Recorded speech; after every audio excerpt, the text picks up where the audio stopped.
Actually ఇక్కడ route ఉందని చెప్పేసి మేము సడన్గా ఇటు మూవ్ అయ్యాం. ఏదో ఎక్స్పెక్ట్ చేస్తున్నాం, కాకపోతే ఏం అర్థమవుతలేదు. ఏదైనా ఒకటి వచ్చి కొరికినా అయిపో బాగుంటుంది. ఇక ఫస్ట్ వీని కొరక చేస్తున్నప్పుడు లైఫ్ అంటే ఏంది కథ ఇట్లా కొంచెం డిప్రెషన్ వచ్చింది అనుకో, అట్లా ఏం లేదు. వీడు ఇంకోటి సొల్యూషన్ ఉంటుంది. డైరెక్ట్ ఇక్కడికి వచ్చి వండుకోవాలా, ట్రైన్ నుంచి చంపేస్తాం. అరే నీ అబ్బా, ట్రైన్ కొంచెం లేట్ వస్తుంది అంటే మనం ఇగో ఇవిని పట్టుకున్నా కూడా ఈజీగా చచ్చిపోతారు ఇట్లా ఫ్రాక్షన్ ఆఫ్ సెకండ్స్లో. సో మీరు ఎప్పుడు ఫీల్ అవ్వకూడదు. సీరియస్లీ ఇంత మంచిగా ఉంటుందని మాకు తెలియదు. మేము ఒక నెల నుంచి పిచ్చోన్లేక రోడ్ల మీద బండ్ల మీద ఆడికేని ఈడికేని బండ్ల మీద దగ్గరికి తిరిగినాం. చూడండి ఒకసారి ఇంత మంచిగా ఉంది.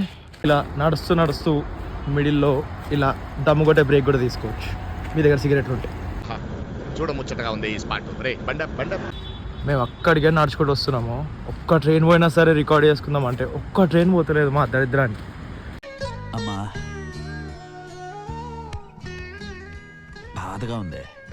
నడుస్తూ ఇక్కడ సుచిత్ర సర్కిల్ దగ్గర రావచ్చు. మీరు ఎప్పుడైనా సరే రావాలంటే ఇలా వచ్చేసాయి.